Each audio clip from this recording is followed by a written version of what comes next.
If you are wondering if stevia is good for you, you might want to keep watching.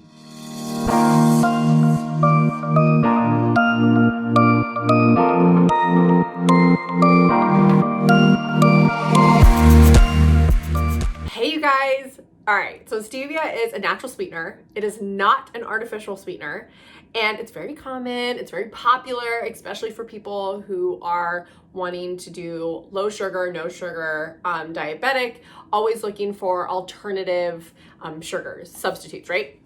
So while it's not artificial and it is natural, the question is it actually good for us? I wanted to dive into some of the research today because in the past, and I use stevia, just heads up, I usually use stevia in my matcha every day. So when I first looked into stevia, I was looking at how stevia affects blood sugar and insulin. Even though it has no sugar, there can still be a response. There can still change the hormones and be a response.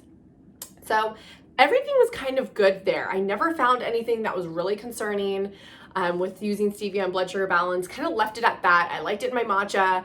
And then I don't know, something just was like, okay, you really need to dive deep into it more. You need to look in how does stevia affect hormones? How does stevia affect gut health?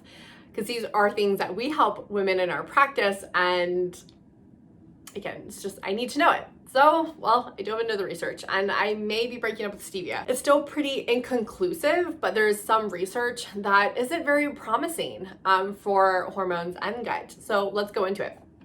Okay, so what I have here is I have let's start with hormones. There wasn't that many on hormones. There's animal studies too, which I do, I take with a grain of salt. Obviously they're animals and they're not humans, but they can still be really helpful. I definitely think that more studies need to be done though. But there was one study done in 2016. It was done in vitro, so it's done more in a test tube instead of inside the human body. But it took stevia to see how it affected sex hormones. And the glycosides, which are a part of the stevia plant, they have a steroidal structure, which our sex hormones are steroid hormones. So there is kind of, that potential impact there. So they used human sperm cells in the human sperm cells in the study. And what they found was that there was a decrease in progesterone receptors. So like a 31% decrease in the way that our hormone progesterone responds to the cell receptor. That's how it communicates. That's what it needs to do. If the hormone can't connect with the receptor, then you won't get the benefit of the hormone. Anyways, let's see. Then they also found a significant increase in progesterone production, but if there is a decrease in progesterone receptors, then that might be an issue in the long run. And it's probably not going to benefit, let's say if you have low progesterone, like, oh yay, it boosts progesterone. No, not really, because there's the receptor issue. So that's really the only one that I found that was actually done with human cells, not in the body. The dosing that was used in stevia was pretty high, but that kind of makes me wonder, like, okay, there is potential, right? There's potential impact on hormones. So let's move on to gut health. How does stevia affect gut health? What we saw here was in 2014, there was a study that took the glycosides that was in the stevia, and it wanted to show the growth of certain lactobacillus strains, which lactobacillus is a probiotic, a very good probiotic. And what they saw was they used 6 different lactobacillus strains, and the strains with the presence of the stevia, they could not grow. So there was impaired growth on the strains.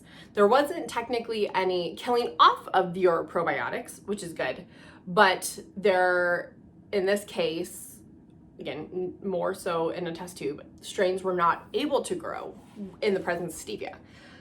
It's also a tad bit concerning. There was another study that did show that the bacteria in your gut was not able to break down stevia. There wasn't that much of a change in the community. And then in a rat study, there was, it did show that there was an altered gut microbiome that changed also the gene expression in the region of the nucleus that is for food seeking. So there's, again, inconclusive, but there's definitely some change in the microbiome. And I think that's, if we actually take a step back, look at the studies and say there's potential here. Is it a better sweetener, you know, is often talked about because it's no sugar. So things I feel like in our society are like, oh, well, it's no sugar, so it's a better sweetener. Not always the case. And here we may see not always the case. And as more studies come out, this might be a more correlated relationship, and then it's like a big no-no. So I know it's not an artificial sweetener, but I do know artificial sweeteners really impact the microbiome. And I think this is something that we should further look into. So if I had to summarize it up, is stevia bad? I think I can't really say yes or no because there's not enough research, but will I personally not intake stevia where it is in my control, which is in my matcha every morning? I will probably ease up and go back to raw honey or even a little bit of maple syrup and stick with the real sources of sweeteners. So I hope this was helpful. If you have done research yourself or this really interests you or you have just experience, would love to hear it in the comments below. I hope to talk to you soon.